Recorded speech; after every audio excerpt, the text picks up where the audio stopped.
Hello la compagnie, faisons un retour dans le temps jusqu'en 2019 lorsque l'univers de Game of Thrones était l'un des plus réputés de la pop culture. Cette période était d'abord marquée par la fin d'une série qui avait chamboulé le cœur des fans, offrant une conclusion qui divise encore aujourd'hui.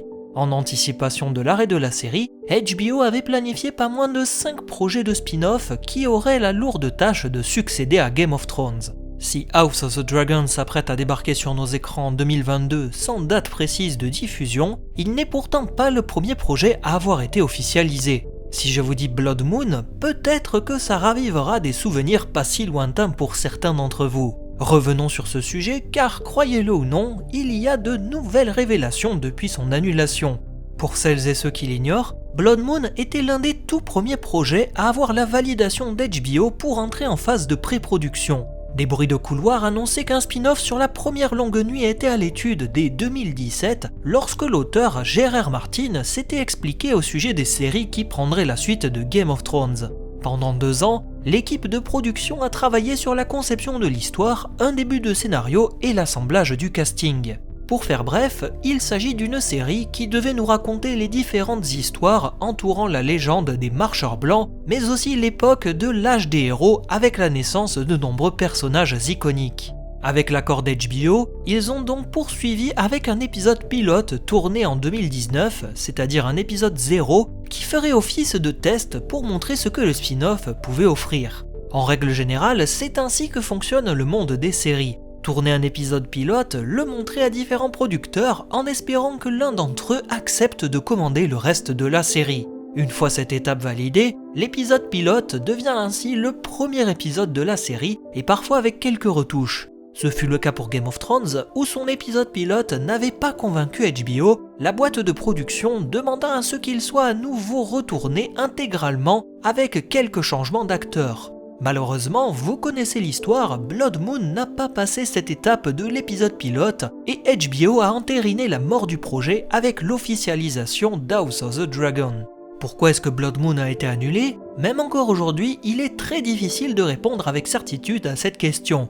La théorie la plus crédible à mes yeux est qu'HBO a préféré annuler un projet dont le fil conducteur n'était pas si tracé que ça. Je m'explique. Game of Thrones a été une série extrêmement populaire et l'on peut clairement dégager 2 périodes distinctes à l'intérieur. Une première allant de la saison 1 à 4 et une deuxième avec la saison 5 à 8. Pour ce premier temps, c'était le moment d'adapter les livres du Trône de Fer avec quelques changements par-ci et là. C'était une série très politique avec peu de fantaisie, misant autant sur les moments épiques que sur la surprise pour retourner les émotions du spectateur. Ces 4 premières saisons étaient aussi marquées par la très grande implication de J.R.R. Martin, car il a participé à l'élaboration d'un script d'épisodes par saison, sa dernière participation étant le script du mariage de Joffrey.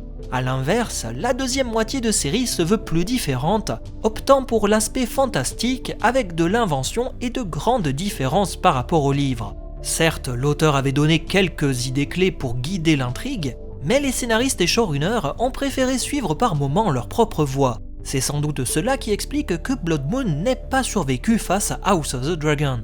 Là où Blood Moon devait inventer une très grande partie de son histoire, House of the Dragon avait l'avantage d'avoir un livre, Fire and Blood, sur lequel s'appuyer pour orienter le récit. Une sorte de colonne vertébrale qui ne nécessite que de la matière pour bien s'articuler. Certes, pour la période de la première longue nuit, il y avait quelques pages par-ci et là dans l'encyclopédie des origines de la saga, mais c'est très maigre comparé à Fire and Blood, où il y a beaucoup plus de détails pour l'histoire de la danse des dragons. Une version validée par Bob Greenblatt, l'ancien patron de Warner Bros. Qui, rappelons-le, possède HBO.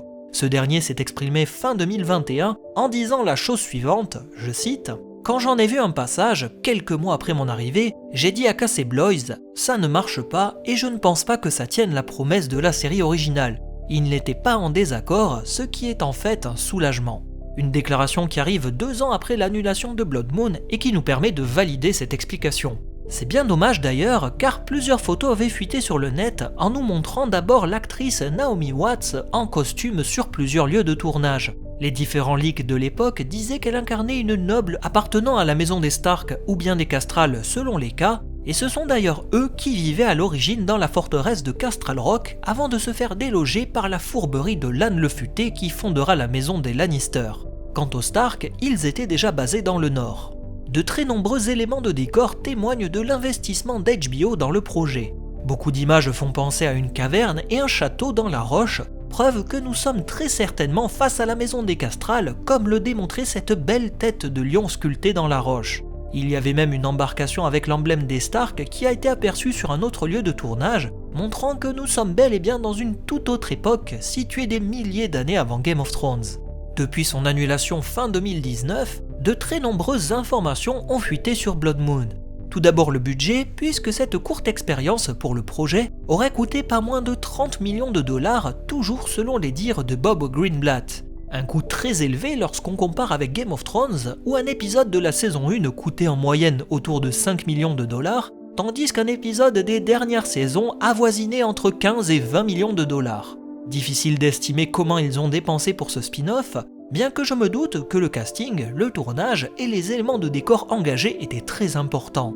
Autre révélation, en 2020, un leak est apparu sur le net révélant que la série devait nous raconter plusieurs choses intéressantes. L'épisode pilote était tout d'abord l'occasion d'introduire ce monde très différent de celui de Game of Thrones. On y faisait la rencontre des Castrales et des Stark, deux nobles familles de premiers hommes qui préparaient une alliance à travers un mariage.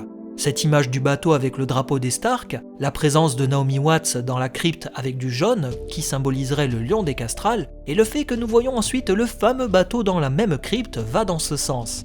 Le mariage devait avoir lieu dans la série, avec son lot de jeux politiques et coups bas avant de révéler de sombres secrets sur les marcheurs blancs. La lune de sang, ou Blood Moon en anglais, serait ainsi apparue dans le ciel accompagnée d'une pluie de météorites sur Westeros.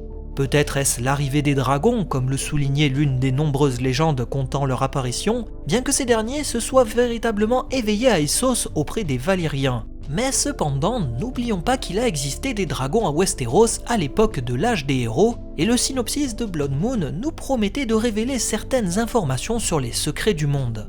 Cet événement devait aussi s'accompagner de la naissance des marcheurs blancs, comme l'avait raconté la saison 6 de Game of Thrones, et in fine, de la première longue nuit et de la bataille de l'aube entre les hommes et ces viles créatures de l'hiver. Le mur créé par Brandon Stark le bâtisseur devait aussi être l'objet d'une histoire à part entière avec le récit de sa création. Il ne faudrait pas oublier les enfants de la forêt qui auraient eu un rôle très important au sein de l'histoire, sans omettre le roi de la nuit avec son légendaire interprète Vladimir Furdik. La série aurait été l'occasion d'approfondir l'histoire de l'homme qu'il était autrefois avant de devenir le chef des marcheurs blancs. Une backstory que beaucoup de fans estimaient nécessaire, tout comme l'ancrage des anciennes familles dans le nord et sur les différents territoires. Enfin, la dernière révélation en date émane tout bonnement d'Elio M. Garcia et Linda Antonson, les assistants de J.R.R. Martin, qui avaient participé, rappelons-le, à l'élaboration de l'encyclopédie des origines de la saga avec l'auteur.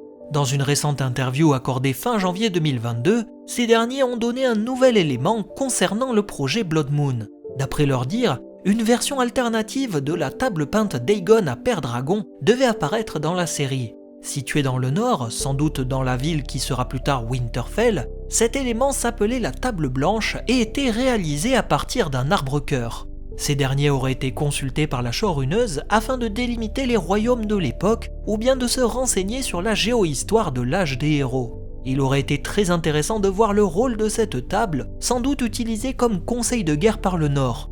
Le Baral étant un arbre sacré pour les enfants de la forêt, cette table incarnerait tout ce que les habitants originels de Westeros haïssaient chez les premiers hommes, qui sont les envahisseurs. Mais pour beaucoup de fans, cela reviendrait à rendre la table d'Aegon comme une banale copie de la table blanche, démystifiant l'acte du futur premier roi des 7 couronnes.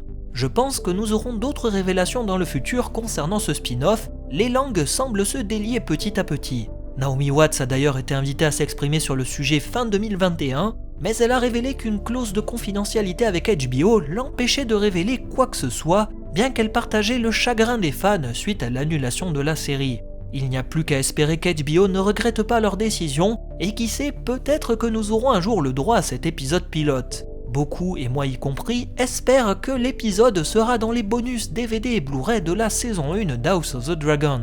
Quand on voit que les fans ont réussi à faire plier Warner Bros concernant la Snyder Cut pour Justice League, tout est permis, d'autant plus que vu les 30 millions engagés, ce serait dommage de ne pas en faire profiter les fans. Me concernant, je serais très curieux de regarder cet épisode pilote, ne serait-ce que pour voir ce qu'HBO prévoyait ou ce qui n'allait pas pour justifier une telle annulation. C'est avec ce maigre espoir que se clôture cette vidéo, en espérant que vous avez apprécié ce voyage dans le passé. On se quitte en musique et on se dit à la prochaine pour d'autres vidéos et explorations. Bye tout le monde!